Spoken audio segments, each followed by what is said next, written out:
Simone Lawson woke up to the sound of her alarm and for a few seconds couldn't figure out where she was. The empty half of the bed reminded her the divorce was finalized 3 months ago. The apartment belongs only to you now, and Darnell moved in with his new flame. At 35 years old, her life felt split into a before and after.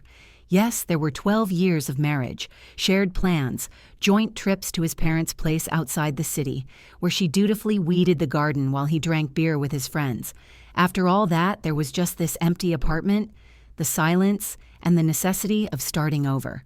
She got up, pulled on her robe, and went to the kitchen. The kettle boiled fast, the only thing in the entire apartment that worked flawlessly.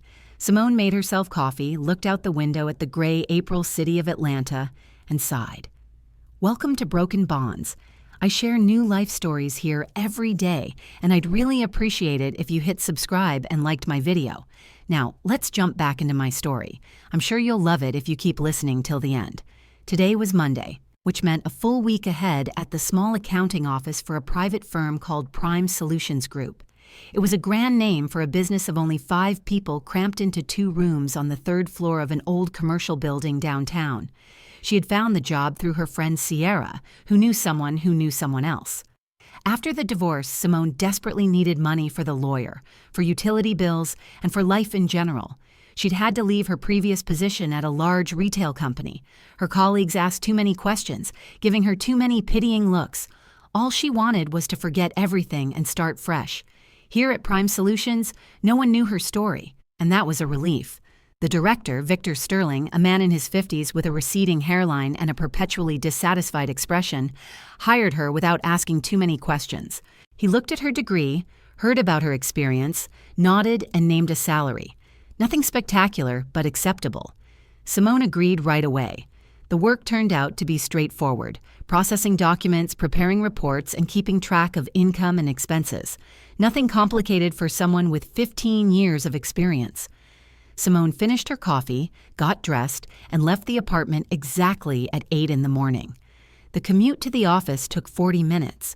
10 minutes walking to the MARTR station, 20 minutes on the train, and another 10 minutes to the building itself. It was the familiar route she had been taking every weekday for 2.5 months. Leaving her building, Simone turned right and walked down the narrow street toward the station entrance. Here, right by the door, sitting on a beat-up piece of cardboard, was an elderly woman. Simone had noticed her on the very first day of her new job. The old woman never begged loudly, never whined, and never reached out her hand. She just sat there wrapped in a faded coat with a small tin cup in front of her. The cardboard sign, crookedly written, said, "Please help." Simone didn't consider herself particularly tender-hearted, but something about this old woman evoked pity. Maybe it was her weary gaze or the way she sat so quietly without expectation, as if she had already resigned herself to her fate.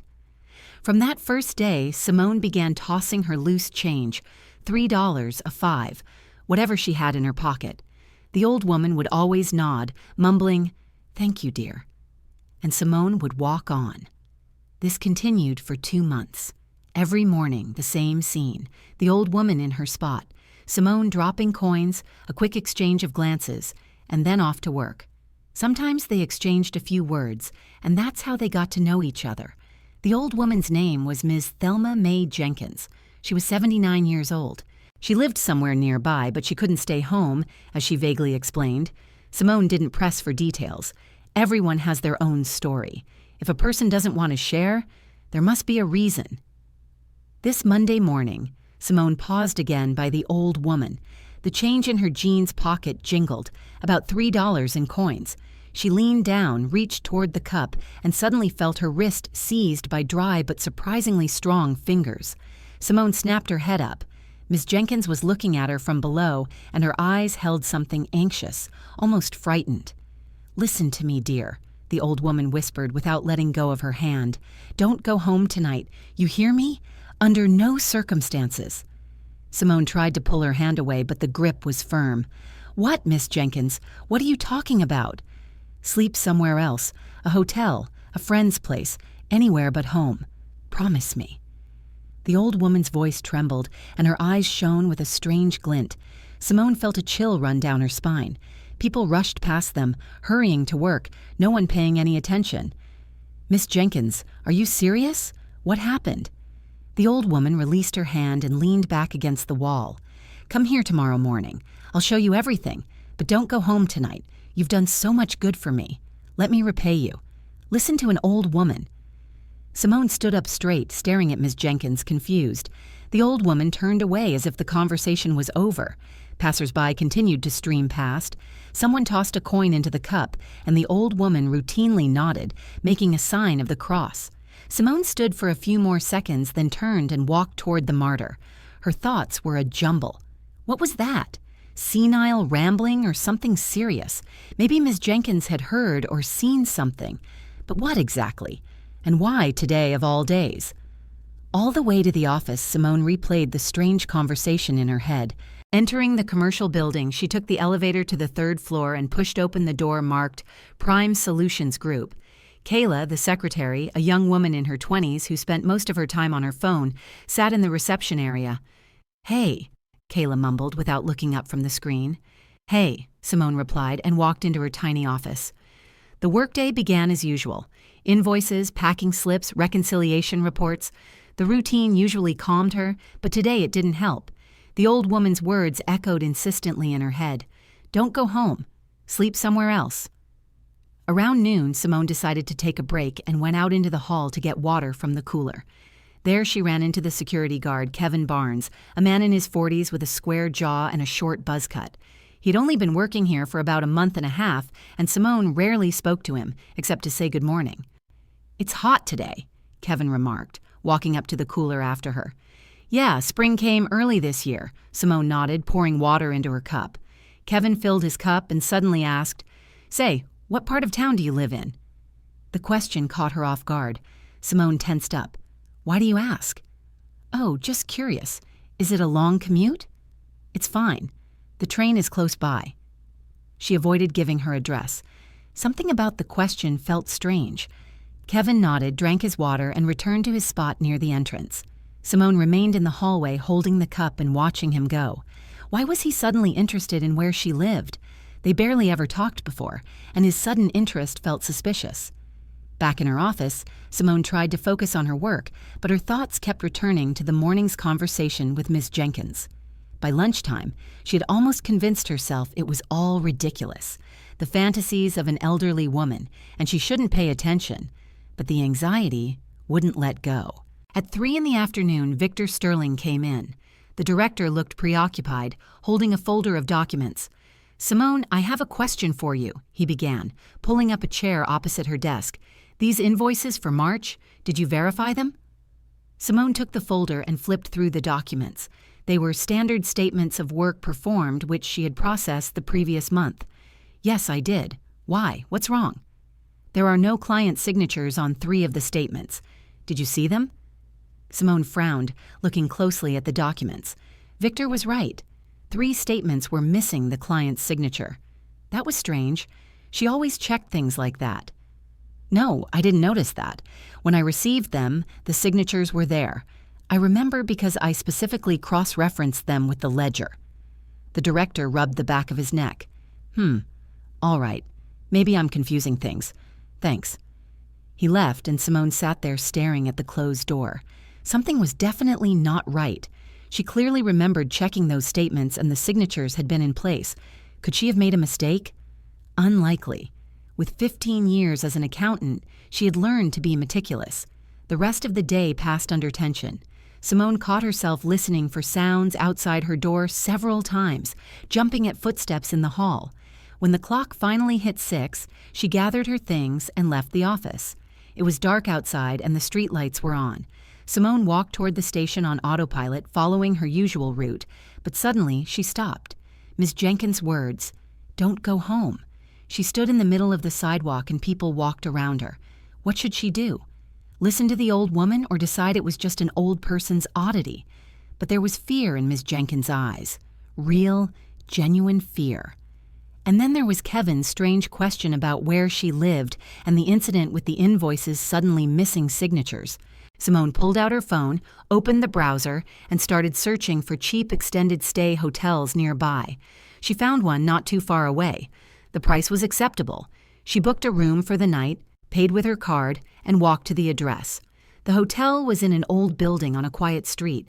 The administrator, a sleepy young woman with pink hair, handed her an electronic key to a room for 4.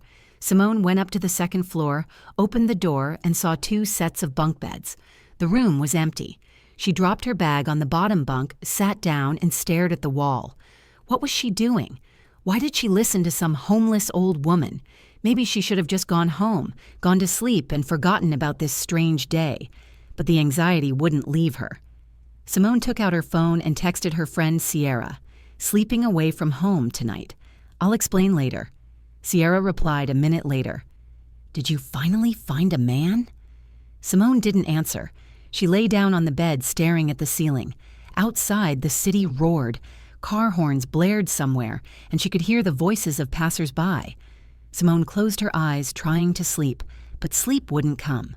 Her mind spun. Miss Jenkins, her words, the strange question from Kevin, the guard, the missing signatures on the invoices. She tried to build a logical chain. What if all this was connected? What if something illegal was happening at work and she had accidentally found out? But she didn't know anything. She was just doing her job, processing documents, keeping records. Suddenly, Simone sat up on the bed. What if they were using her? Maybe some fraudulent documents were passing through her hands and she simply hadn't noticed. No, that was crazy. She was always careful, always double-checking everything. Though those invoices without signatures, how could they have passed through if she had checked them? Someone must have swapped them out. But why? Around midnight, Simone finally drifted off. Her sleep was restless, full of fragmented images. She dreamed of the office, endless stacks of documents and someone's hands changing numbers and reports while her back was turned. She woke up to a sudden sound. Her phone was vibrating on the nightstand next to the bed. Simone grabbed it and looked at the screen. 4 in the morning. It was Sierra calling. "Hello," Simone mumbled, still half asleep. "Simone, are you alive?" Sierra's voice was full of panic. "What?" "Of course, I'm alive. What's wrong?" "Your building's on fire. Sirens are screaming. It's on the news. There's a huge fire. Firefighters are there. Where are you?" Simone sat up in bed, her heart pounding frantically. What did you say?" "The fire is at your apartment building, 3rd and 4th floors. Were you home?" "No, I'm at a hotel. I texted you." "Thank God. Simone, what is going on?" Simone didn't answer. She scrambled out of bed, quickly got dressed, grabbed her jacket, dropped the electronic key on the desk, and bolted out of the hotel door. She rushed down the stairs, burst onto the street, and called a rideshare. She gave the address of her apartment building, and the car sped through the night city. All the way, Simone stared out the window, unable to believe what was happening. A fire at her building, her floor, and she was supposed to be there in her apartment on the 4th floor. The driver said something, but she couldn't hear him. All she could see was Miss Jenkins' face and hear her words, "Don't go home." The car pulled up to her building, and Simone saw the flashing lights of the fire trucks, a crowd of people, and smoke billowing into the sky.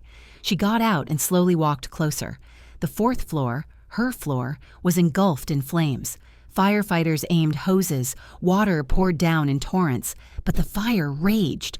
Simone stood frozen, unable to move. Neighbors huddled nearby. Someone was crying. Someone else was on the phone. She recognized a few people. Old Mr. Peterson from the 5th floor, the young family with twins from the 2nd. Everyone was in shock. "Simone!" Someone called her name. It was Mrs. Miller, her downstairs neighbor, a woman in her 60s. "You're safe. Thank God we thought you were home." "No, I spent the night at a friend's," Simone lied automatically. "What a blessing. Your apartment. Everything is burned up in there. The Greens place, too. They barely got out. They took them to the hospital with burns." Simone nodded, speechless. Her apartment, everything she had, furniture, documents, clothes, books she had collected for years, all gone. But she was alive. If it hadn't been for Ms. Jenkins, she pulled out her phone, her hands trembling, and checked the time. 6 in the morning, still early. Ms. Jenkins had said to come in the morning, so she had to wait for the sun to rise and go to her. The old woman had promised to explain everything. Simone moved away from the crowd, leaned against a neighboring building, and closed her eyes. The fire today, her apartment. It couldn't be a coincidence. Dawn broke slowly. The sky turned from pink to a dull lilac gray. Simone stood by the building for more than 2 hours, watching the firefighters extinguish the last pockets of flame. Around 6 in the morning, a police officer approached her, a young guy clearly exhausted from the sleepless night. "Are you Lawson? Simone R.?" he asked, checking his notepad. "Yes, apartment 402 on the 4th floor. That's mine." "You weren't home at the time of the fire?" "No, I was staying at a friend's." The officer wrote something in his notebook. "Lucky you. Your neighbors, the Greens, are in the hospital right now. They barely made it out. Do you have any idea how the fire might have started?" Simone shook her head. "Tell the truth about the strange old woman, about her warning. It would sound like a delusion." "No, I don't know." "All right, the investigators will figure it out. Here's my number. Call me if you remember anything." He handed her a slip of paper and walked over to his colleagues. Simone tucked the paper into her pocket and checked the time. 6:30. In half an hour, she needed to be at the MARTA station. Ms. Jenkins had promised to show her everything. Simone called a rideshare and headed for the station. All the way, she stared out the window, unable to process what had happened. Her life had turned upside down in one night.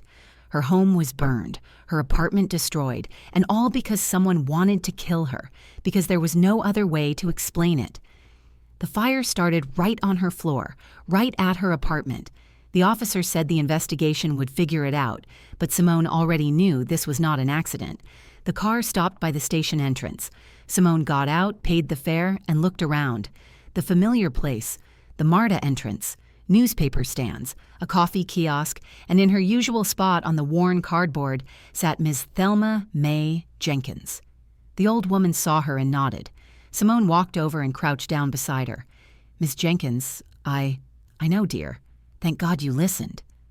The old woman's voice was calm, but her hands were trembling. She reached into the worn bag beside her and pulled out a cheap cell phone.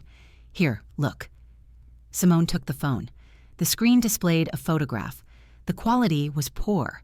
The picture was clearly taken at night, but she could make things out. The back alley of some building, poorly lit by a single street lamp. 2 men were standing near her building entrance late at night. That's my building," Simone whispered, recognizing the familiar outline. "It is, dear. They were there the night before last, and last night, around 10 o'clock, I was sleeping in the stairwell of the next building, came outside for some air, and saw 2 men creeping toward your building. One of them had a gas can. I knew right away something was wrong. I took out the phone and snapped pictures. They went into the basement, stayed about 15 minutes, then came out with another gas can. They went up the stairs in the building, then ran out with the cans and disappeared behind the house. Then the fire started. I knocked on all the doors and yelled, 'Fire!' Someone called the fire department." Simone scrolled through a few more photos, the men exiting the basement. One adjusted his jacket. The second looked around, and in one of the shots, when the man turned toward the street lamp, his face was discernible. It was Kevin Barnes, the security guard from her office. Simone felt an icy chill run through her. "I know him," she managed to say. "He works as a guard at my firm." Ms. Jenkins nodded. "I thought so. He'd been hanging around your building for a few evenings for a reason. And he said your name. Said it'll be the end of Simone tomorrow. Everything will be over. You know something, dear, since they decided to get rid of you." "But I don't know anything." Simone clenched the phone in her hand. "I'm just an accountant. I handle documents." "Then there's something in those documents, something that won't let them rest. Think, dear. Did you see anything you shouldn't have, or ask a question you shouldn't have?" Simone strained to remember yesterday's conversation with Victor Sterling, the invoices without signatures. She had asked about them, and the director had reacted strangely. He said he might be confused, but then last night Kevin was already carrying a gas can to her building. "Yesterday afternoon, the director asked about the invoices," Simone said slowly. "He said 3 of the statements were missing client signatures. I told him that when I received them, the signatures were there. He seemed worried and left." "There it is," Ms. Jenkins murmured. "They were running some kind of fake paperwork through you. You noticed the discrepancy, asked about it, and they got scared. They decided to get rid of you before you went to the IRS or the police." Simone sat crouched there, oblivious to the passers-by. Her head was spinning. They had used her. Fraudulent documents had passed through her hands, and she hadn't noticed. But now I noticed, and it became dangerous. "What should I do?" she asked, looking at the old woman. "Go to the police. Give them the phone. Tell them everything. The photo evidence of the arsonist is right here. Let them sort it out." "What about you? It's your phone." "Oh, it's fine, Simone. I don't need it. It's an old one. I can only use it to take pictures. Bought it at a flea market for $20. Take it. I don't mind." Simone looked at the phone in her hands, then at Ms. Jenkins. "Thank you. You saved my life." The old woman smiled, a toothless grin. "You showed me kindness every day, and it came back to you.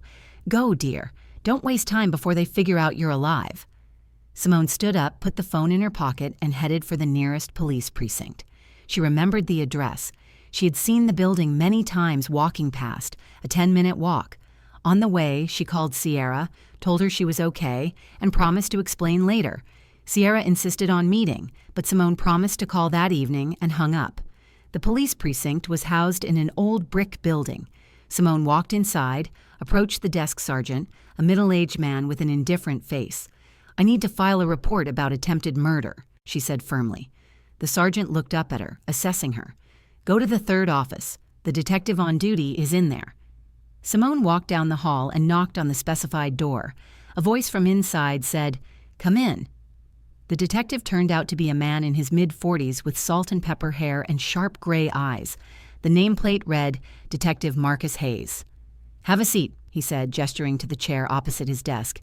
Simone sat down and began telling the story about working at Prime Solutions, about Ms. Jenkins and her warning, about the fire, and about the photographs on the phone. She spoke calmly, trying not to miss a single detail. Hayes listened, occasionally asking clarifying questions and taking notes in his pad.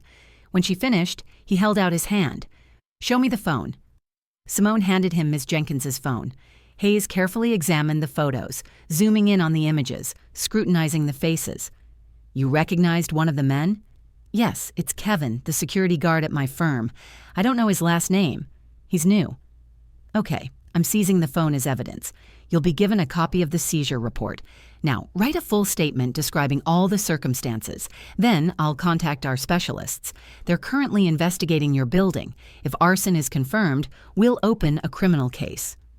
"What about the firm? The director?" "Nothing regarding the director yet. First, we need to prove arson and establish the identities of the arsonists. Then we'll track down the person who ordered it. We'll proceed carefully so we don't scare them off." Hayes stood up, went to the filing cabinet, and pulled out a statement form. "Write. Don't rush. Include everything you remember." Simone took the pen and started writing. Her hand trembled and the letters blurred before her eyes, but she forced herself to be precise. She described how she got the job, how she gave Ms. Jenkins money every day, how the old woman warned her. She detailed the conversation with the director about the missing signatures and Kevin's strange question about where she lived. She noted the office address, the names of her colleagues, everything that could be important. 40 minutes later, the statement was ready. Hayes read it and nodded. "Good. Sign here." "Now, where do you plan to stay? You can't go home. Your apartment burned down. Do you have family? Friends?" "I can stay with my friend Sierra." "Excellent. Write down her contact information so I can reach you." He looked at Simone. "Seriously, be careful. If they find out you're alive, they might try again. Don't go anywhere alone or deserted. Keep your phone on. Call the police at the slightest sign of danger." Simone nodded, wrote down Sierra's number and her own. Hayes escorted her to the exit, promising to contact her during the day. Stepping onto the street, Simone felt a wave of exhaustion hit her. She had barely slept all night, survived a fire, been to the police station, and now she needed to figure out what to do next. Go to work? No, that would be insane. Victor Sterling and Kevin Barnes were probably waiting for news of her death. When they found out she was alive.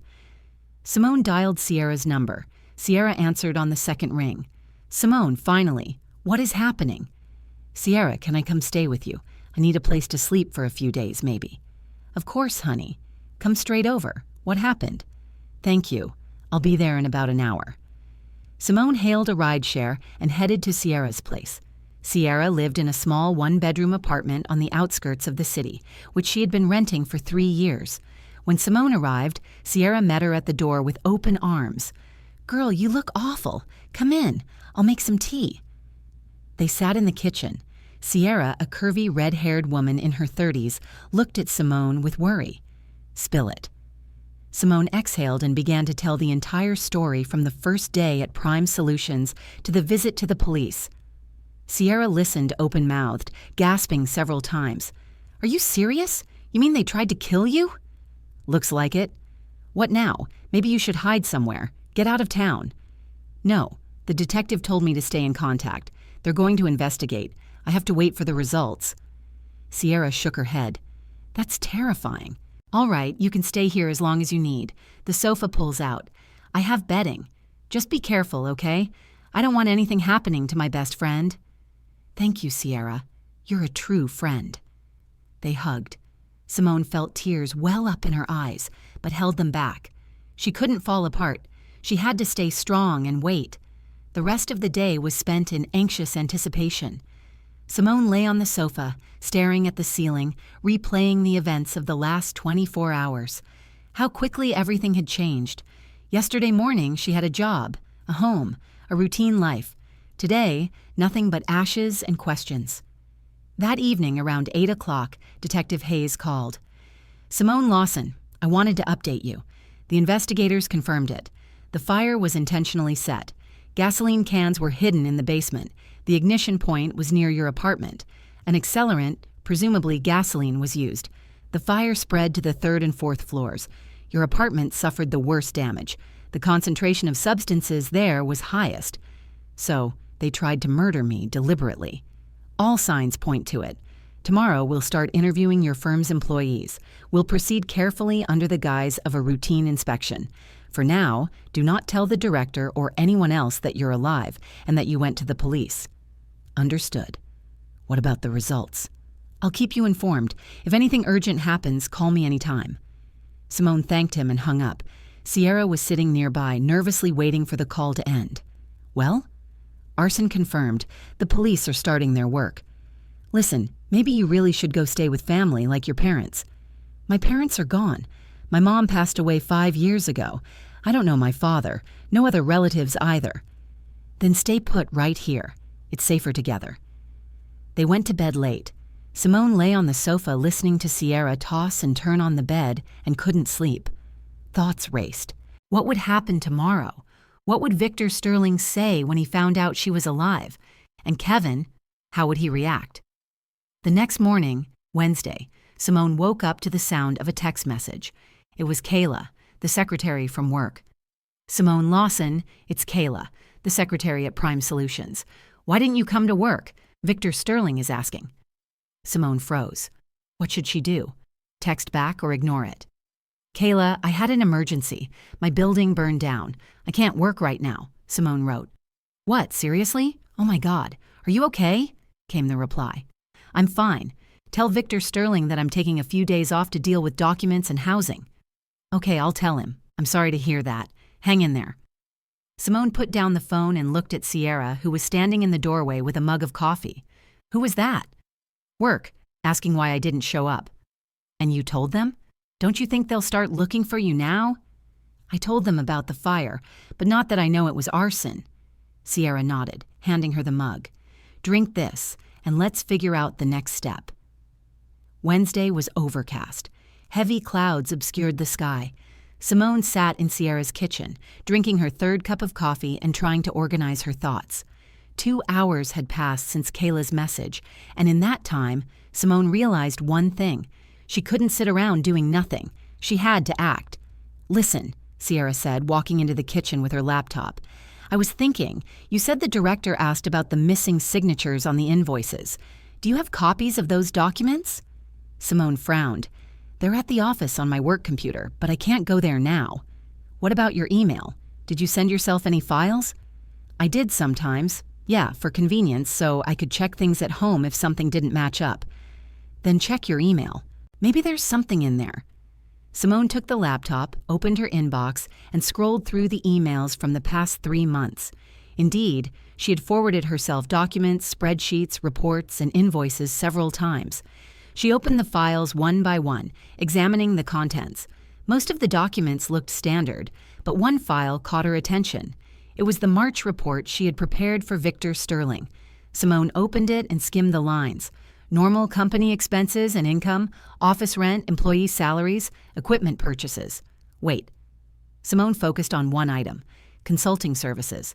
Vector Consulting, LLC, $87,000, almost $100,000 for consulting. Simone frowned. She remembered processing this payment herself. At the time, it seemed strange that a small firm like Prime Solutions would spend that much on consulting. But Victor Sterling had insisted, saying it was an important partnership. "Sierra, look." Simone turned the laptop toward her friend. "This amount, almost $100,000 for some kind of consulting services, doesn't that strike you as odd?" Sierra squinted, looking at the screen. "Odd. That's suspicious. For a small company, that's a huge amount of money. What's Vector Consulting?" "I don't know. I just processed the payment based on the paperwork." "Let's look them up online." Sierra took the laptop and typed the firm's name into the search engine. The first results showed several companies with that name, but none matched the tax ID number on Simone's documents. Sierra frowned and tried searching directly using the tax ID. "Okay, look, here's the tax ID. Vector Consulting LLC was registered 2 years ago. Legal address..." Sierra paused, reading the information. "An office in a residential building on the outskirts. Director, a guy named Gary Thompson. Type of business, consulting services. No website, no phone number listed." "A shell company," Simone concluded. "Looks like it." "Look, the initial capital is $10,000, the minimum. No real assets. This is a classic money laundering scheme. Money is transferred supposedly for services, but in reality, it's just being taken out of the company's revenue." Simone furrowed her brows. So they really were running fraudulent transactions through her. Victor Sterling had used her as the accountant to process fake documents, and she hadn't suspected anything. And when she started asking questions about the missing signatures on the invoices, he panicked that she would uncover the whole scheme and decided to get rid of her. "I need to give this to the detective," Simone said, pulling out her phone. She called Hayes. He answered immediately.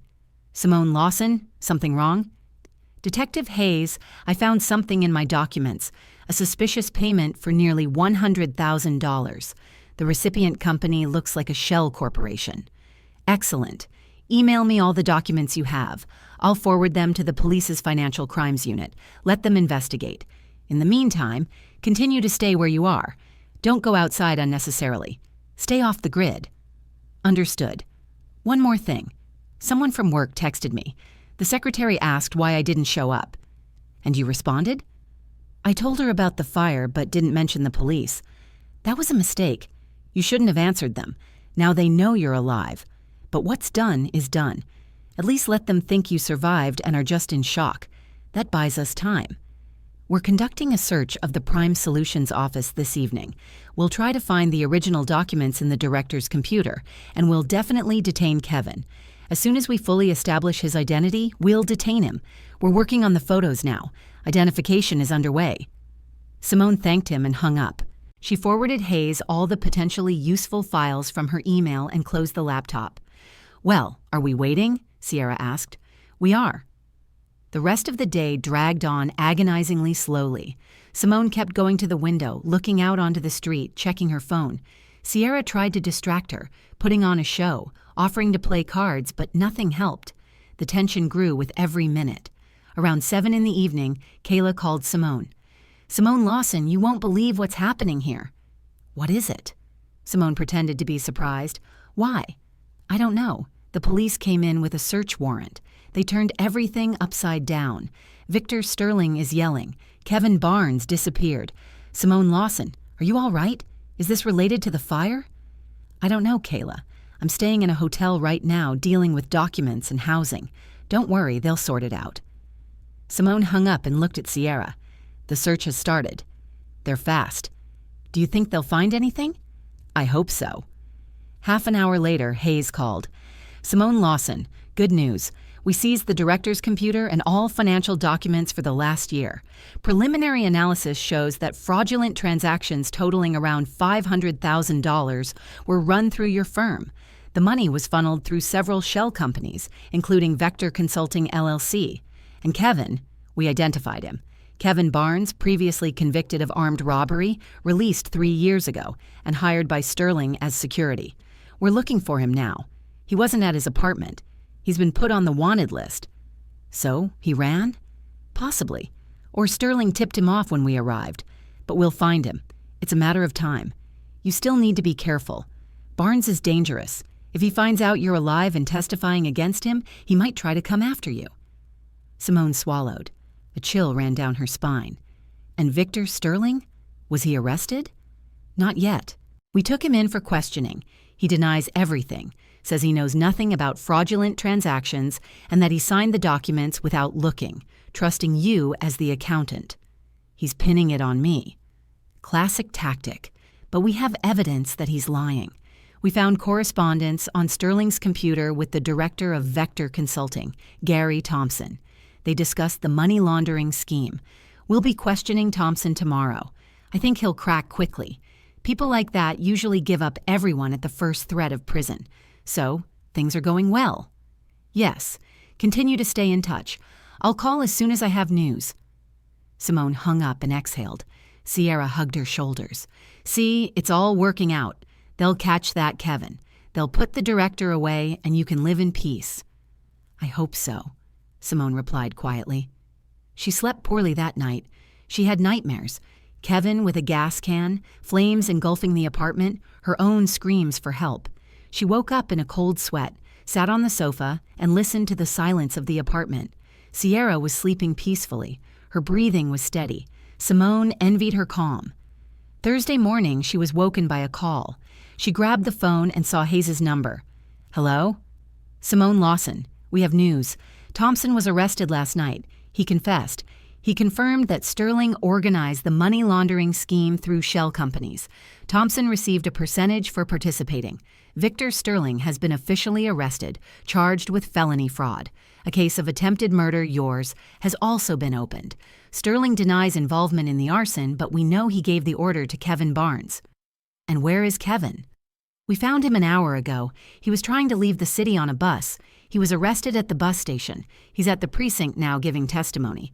He confessed that Sterling paid him $10,000 to burn your house down.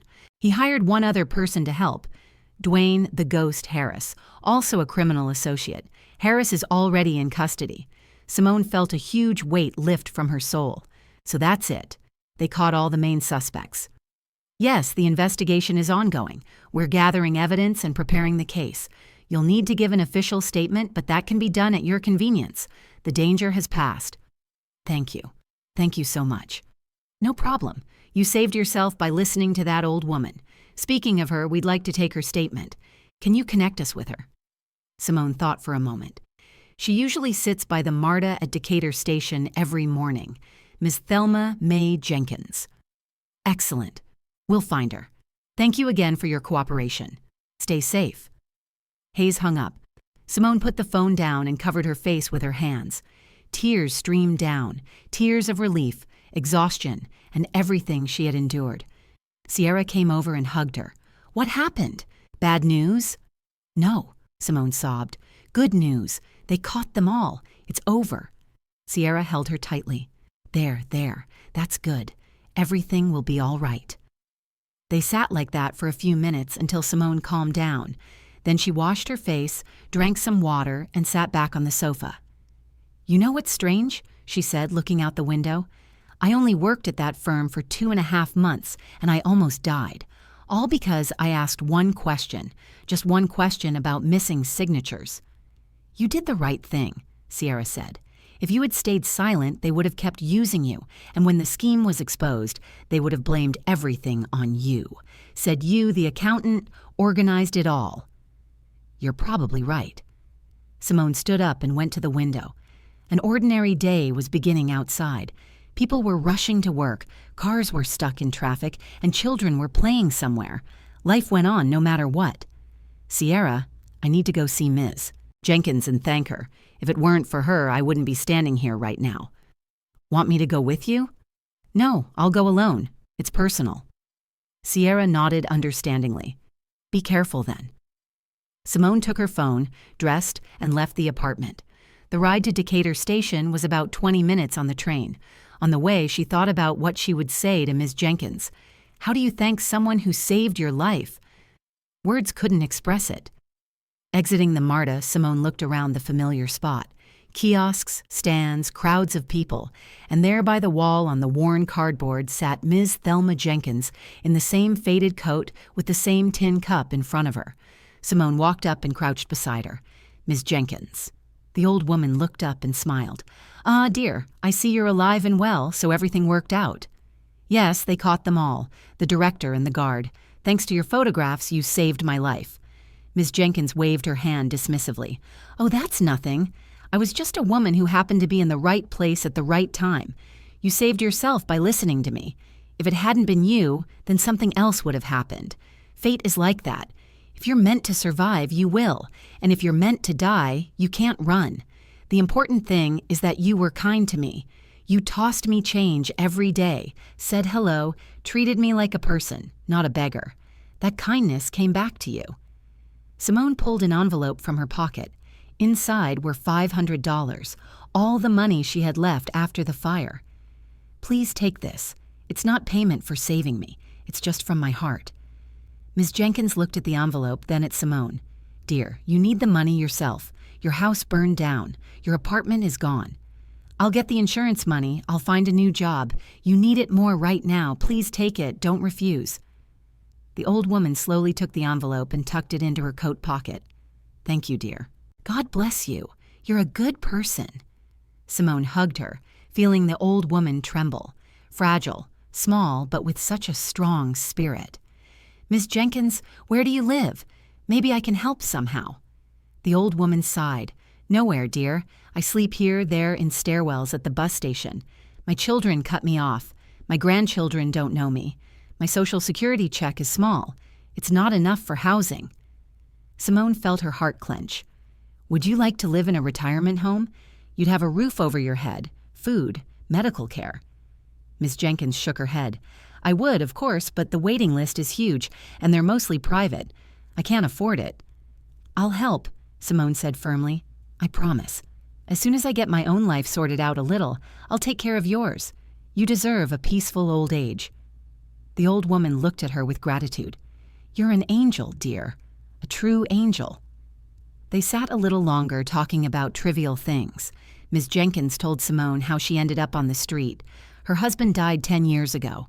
Her children moved away across the country and stopped helping. She had to sell the apartment to pay off her husband's debts. Simone listened, thinking how unfair the world was.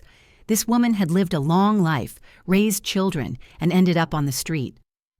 Miss Jenkins, I promise you I won't abandon you, Simone said, standing up. I'll come back when everything is settled, and we'll find you a proper place. Go, dear, and be happy. You are good, and life will repay you with kindness. Simone said goodbye and headed back to the MARTA. Her heart felt warm. Despite all the difficulties, she was alive. The criminals were caught, and now she had a goal to help the person who saved her. The next 2 weeks flew by in a blur. Simone gave statements to the detective, met with a lawyer, and dealt with filing the insurance claim for her burned apartment. The process was long and exhausting. The insurance company demanded countless documents, affidavits, and expert evaluations. Simone drove from one office to another several times a day, collecting paperwork. She stayed with Sierra, and her friend never complained, even though the close quarters were noticeable.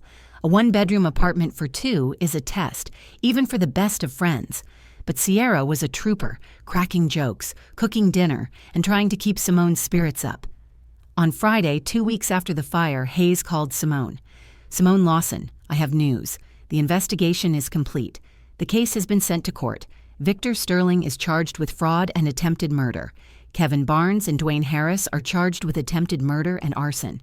Gary Thompson will receive a sentence for conspiracy to commit fraud. All defendants are in custody awaiting trial. When is the trial? In 2 or 3 months at the earliest. You'll be called to give testimony, but it's a formality. The evidence is sufficient, they all confessed. So I can finally live in peace. Yes, the threat is gone. By the way, one more piece of news. Remember Ms. Jenkins, the old woman? We took her statement. She confirmed that she saw the arsonists and photographed them. Her testimony was included in the case as important evidence. She's a good woman, Ms. Jenkins. It's a shame she's living on the street. I promise to help her, Simone said. As soon as I sort out my own life, I'll arrange housing for her. That's admirable. I might be able to help with the arrangements. I have contacts at a government-affiliated facility of that type. If you need anything, call me. Simone thanked him and hung up. She sat on the sofa holding the phone and thought about the future. What now? Find a new job? Rent an apartment? The insurance would cover some of the losses, but not all of it. She had to start from scratch. The next day, Saturday, Simone opened job websites, browsing listings for accountants, and sending out resumes. By evening, she had sent 10 applications. Now, all she could do was wait. On Monday, she got a call from a retail company, Summit Financial Corp. They offered her an interview. Simone agreed, writing down the address and time. On Tuesday, she went to the meeting. The Summit office was located in a modern high-rise in the city center. Simone was met by the HR manager, Olga Johnson, a pleasant woman in her 40s. They talked for half an hour, discussing Simone's experience, her skills, and her salary expectations. Olga asked questions about her previous workplaces, and Simone honestly told her about Prime Solutions without going into detail about the criminal case. I understand, Olga nodded. Sometimes you end up in the wrong company, but your experience is impressive. 15 years in accounting is serious. We're ready to make you an offer. The salary is $55,000 on probation. After 3 months, it goes up to $65,000. 9 to 6 schedule, Saturdays and Sundays off. Does that work for you? Simone nodded. The terms were acceptable, much better than at Prime Solutions. It works. When can I start? Next Monday, if you agree. They shook hands, and Simone left the office with a feeling of relief. The first step was taken. She had a job. Now she needed to solve the housing problem. That evening, she discussed it with Sierra. Hey, maybe we should rent a 2-bedroom apartment together, Sierra suggested. I'm lonely here by myself, and it would be cheaper if we split the rent. Simone considered it. The proposal was reasonable. Renting a 1-bedroom apartment alone would be expensive, and she and Sierra had already adjusted to living together. That's a great idea. Let's look. They spent the evening browsing rental listings. They found a few suitable options, called the owners, and arranged viewings for the weekend. On Saturday, they looked at 3 apartments. The first was too expensive. The second was in poor condition, but the third was perfect. A 2-bedroom on the 2nd floor in a quiet neighborhood close to the MARTA. The furniture was simple but solid. The landlady, an elderly woman named Mrs. Dolores Washington, asked for $1,750 a month, plus utilities. Simone and Sierra exchanged glances and agreed. $875 each, totally manageable. When will you move in? Mrs. Washington asked. Tomorrow, if we can, Sierra replied. Then let's sign the lease. You pay the first month and the security deposit, and you can move in. The main thing for me is that you're decent people and not drinkers. We don't drink, Simone assured her, and we'll keep it tidy. They signed the lease, paid the money, and got the keys. The next day, they moved their belongings. Sierra didn't have much. Simone had even less. Everything had burned in the fire. But this was the start of a new life, and Simone felt her old confidence returning with each passing day. On Monday, she started her new job. The team at Summit was friendly. Brenda Jean Holloway, the chief accountant, a woman in her 50s with graying hair and kind eyes, showed Simone around the office, pointed out her workstation, and explained her duties. The work was demanding, but it was clear and straightforward. No suspicious transactions, no fraudulent documents. Everything was legal and transparent. Simone immersed herself in the work, checking accounts, preparing reports, and reconciling invoices. The routine was calming. It restored her sense of stability. Her colleagues were welcoming. No one asked unnecessary questions about her previous job. After a week, Simone felt like she was settling in, but thoughts of Ms. Jenkins still occupied her mind.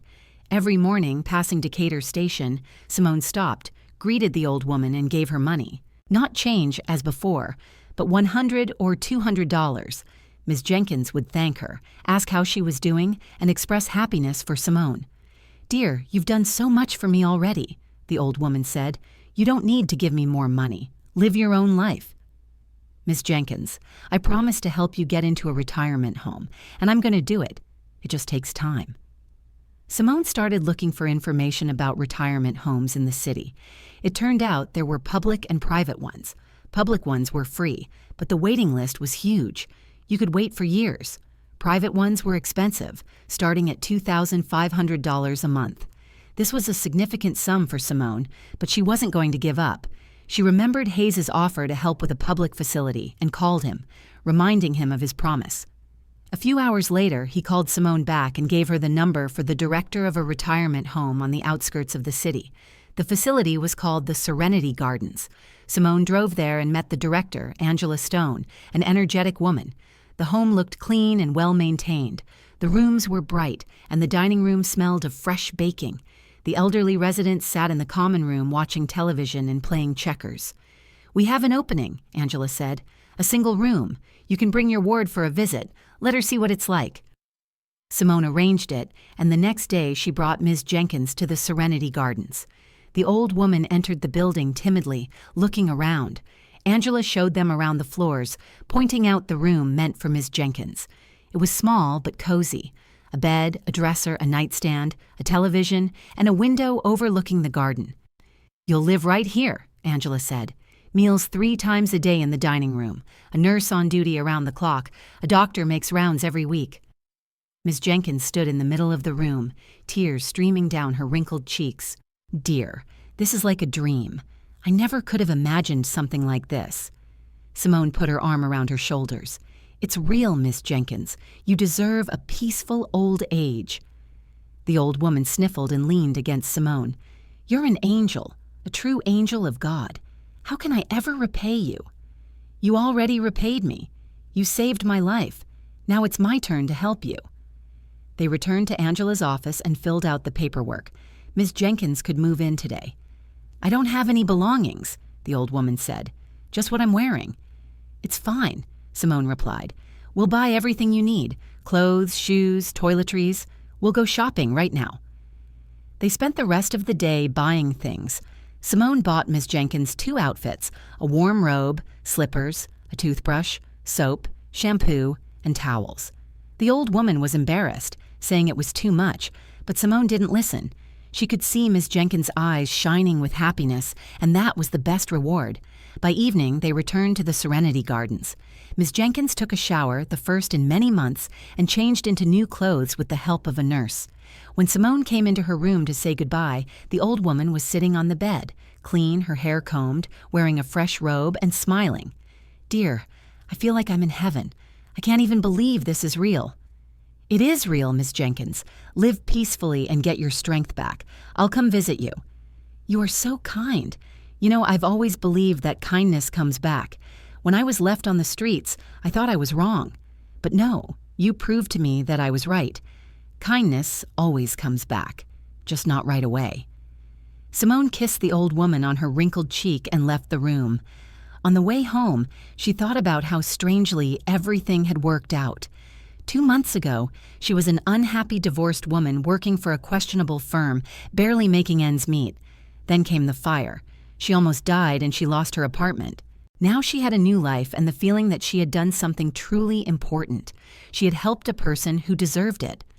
In mid-May, she received a notice from the insurance company. The payout was approved. Simone received $90,000 for her burned apartment. It was significantly less than the market value, but it was something. Simone deposited the money and started planning. She decided to save some of the money for the future in case of unforeseen expenses. She would spend the rest on furniture and furnishing the apartment she shared with Sierra. 3 weeks later, Simone returned to the retirement home to visit Ms. Jenkins. The old woman sat by the window looking at the garden. In 3 weeks, she had visibly changed. Her face was fresher and her eyes sparkled. She had gained weight and looked younger. "Ms. Jenkins, I brought you a cake and some good tea." The old woman turned and looked at Simone with wide eyes. "Dear, thank you. I was waiting for you. How are you doing?" "I got the insurance payout for the apartment. I have a new job." "You're fed, warm, and safe. What more could I ask for?" Ms. Jenkins wept. Simone hugged her, stroking her gray hair.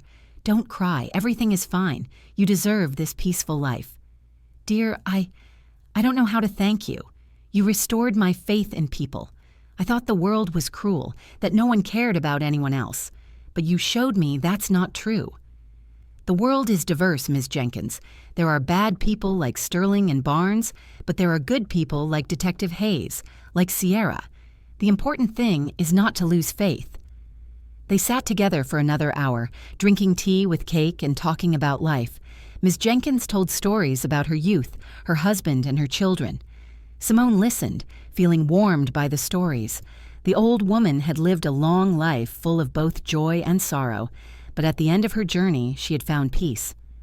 Before leaving, Simone said, "Miss Jenkins, don't worry about anything. I'll keep coming just as I promised. Dear, you do too much for me. You have your own life, your own plans. Ms. Jenkins, you saved my life. That's not something you forget. And besides, it's not hard for me. The job is good. The salary is decent. I can afford to help someone who deserves it." The old woman cried again, but these were tears of gratitude and happiness. In November, Simone received an unexpected call. It was Victor Sterling's lawyer. "Simone Lawson, my name is Michael Yarrow. I represent the interests of Victor Sterling. He would like to meet with you." Simone was taken aback. "Meet? Why?" "He wants to apologize. I understand this is a strange request, but my client insists the meeting would take place at the detention facility in the presence of guards. There is no danger to you." Simone thought it over. Part of her wanted to refuse. Why should she see the man who tried to kill her? But another part was curious. What did he want to say? "All right, I'll come." "When?" "This Saturday at 2 o'clock in the afternoon. I'll send you the address and the visitor pass." On Saturday, Simone drove to the detention facility, a grim building on the outskirts of the city, high fences, barbed wire. She went through security and was led to the visitation room, a small space with 2 chairs on opposite sides of a table, separated by thick glass. A few minutes later, Sterling was brought in. He had changed greatly in 6 months. He had lost weight, aged, and his hair was completely gray. He sat across from Simone and picked up the phone receiver. Conversation was only possible through it. "Hello, Simone Lawson," he said quietly. "Hello," Simone replied coldly.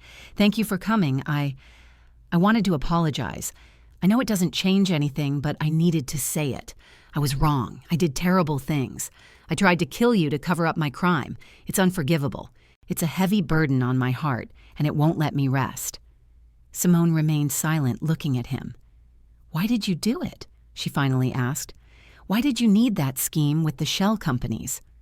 Sterling lowered his eyes. "Debt. I had huge debts. I took out loans to start the business, but it failed. Collectors started threatening me. I panicked and started looking for ways to make money quickly. Thompson offered the money laundering scheme. I transferred money to his firms. He returned the cash to me, to taking a percentage. That's how I took money out of the company's revenue, paid off debts. I used you because you were new and didn't know all the details. I thought you wouldn't notice, but you did notice. You asked about the missing signatures, and I got scared that you would expose the whole scheme. I decided to get rid of you. I hired Barnes. It was my mistake, a huge, unforgivable mistake." "You tried to kill me," Simone said firmly. "Burn me alive. If it hadn't been for Ms. Jenkins, I would be dead." "I know. I think about it every day. I'm not asking for forgiveness. I don't deserve it. I just wanted you to know that I'm ashamed. I realize what I did. 8 years in prison is a fair punishment, maybe even too little." Simone looked at him and felt her anger draining away. Sitting before her was not a villain, but a broken man who had made a terrible mistake and was now paying for it. "I can't forgive you," she said, "but I see that you repent. I hope these years teach you something." "They will teach me. I'll be making amends for my guilt for the rest of my life. Thank you for listening." Simone put down the receiver and left the room. Outside, she took a deep breath of fresh air. The meeting had been difficult, but necessary. Now she could put a period on this story and move on without bitterness or anger. December brought the first snow. The city transformed, decorated with garlands and Christmas trees. Simone and Sierra put up a small tree in the apartment and hung tinsel. On New Year's Eve, Simone went to the Serenity Gardens to wish Miss Jenkins a happy holiday and give her a gift, a warm throw blanket, and a box of chocolates. The old woman greeted her in a festive mood. "Dear, Happy New Year. I'm so glad to see you." They sat in the room, drank tea, and talked about their New Year's plans. Ms. Jenkins said the retirement home was preparing a holiday concert and she would be singing in the choir.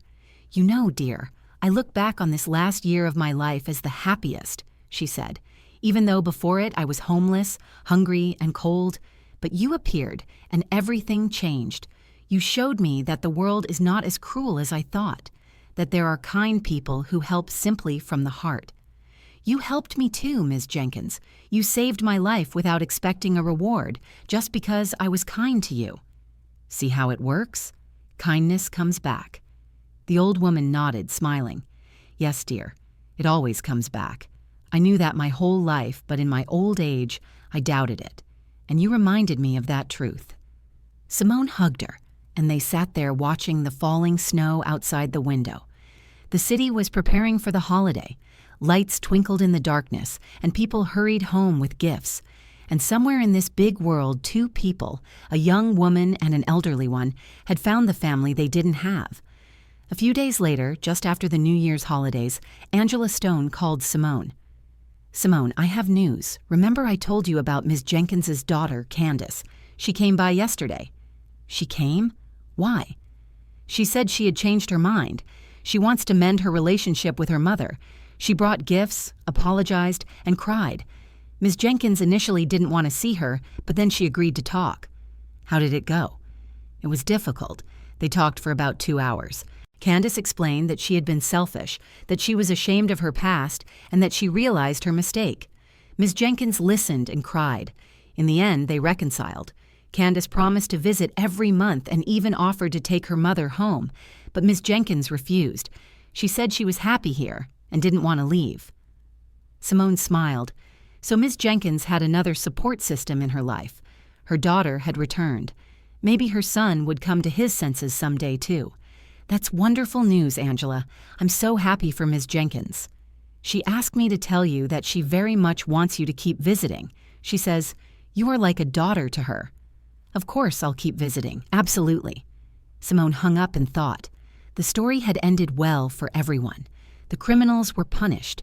Ms. Jenkins had found peace and reconciled with her daughter, and Simone herself had found a new job, a new home, and a new meaning in life. In February, on a weekend, Simone drove to the Serenity Gardens again. Ms. Jenkins was sitting by the window as usual, but next to her was a woman in her 50s, slim and elegantly dressed. It was Candace, Ms. Jenkins's daughter. "Simone, meet my daughter, Candace," Ms. Jenkins said. "Candace, this is Simone, the young woman who saved my life." Candace stood up and extended her hand. "It's a pleasure. Mom told me a lot about you. Thank you for everything you've done for her. I was a bad daughter, but you showed me what it means to be humane. I'm ashamed of my behavior, but I hope to make amends." Simone shook her hand. "The important thing is that you came back. Ms. Jenkins is happy, and that's what matters most." The three of them drank tea and talked. Candace spoke about her life, her husband, her children, Ms. Jenkins' grandchildren, whom she planned to bring to meet their grandmother. The old woman listened, and happiness radiated from her eyes. When Simone was leaving, Ms. Jenkins walked her to the exit. "See, dear, everything worked out. My daughter came back. I'll see my grandchildren, and it's all thanks to you. You didn't just save me, you saved my family. You showed Candace what true kindness is." "I just did what I had to do, Miss Jenkins." "No, dear, you did more. You gave me a new life, and I will be grateful to you for the rest of my days." They hugged in farewell. Simone went out onto the street and walked toward the bus stop. Her heart felt warm and peaceful. Life went on, and it was full of meaning. Several more months passed. Simone continued to work at Summit. Brenda Jean Holloway promoted her. She was now a senior accountant. Sierra found a boyfriend, and she and Simone discussed the possibility of Sierra moving in with him, but they decided not to rush. Everything in its time. In May, Simone celebrated her birthday, 36 years old. Sierra threw a small party at the apartment, inviting colleagues and friends. Even Ms. Jenkins came with Candace. The old woman looked wonderful, happy, surrounded by attention, and loved. She raised a toast To my dear Simone, for showing me and all of us that kindness is not dead in this world, for saving me without expecting a reward, and for the fact that kindness always comes back. Everyone raised their glasses, and Simone felt tears welling up in her eyes. A year ago, she was alone, lost, and didn't know what to do with her life. Now she was surrounded by people who loved and valued her, and it all started with a simple gesture. A few dollars dropped into an old woman's tin cup by the MARTA station. Kindness might not come back on the same day, but it always comes back. I'm really glad you're here and that I could share my story with you. If you liked it, show me by liking the video and subscribing to my channel. Let's see how many of us there are. Write in the comments which city you're watching from and what time it is. I'm so curious to know where all you wonderful people are tuning in from.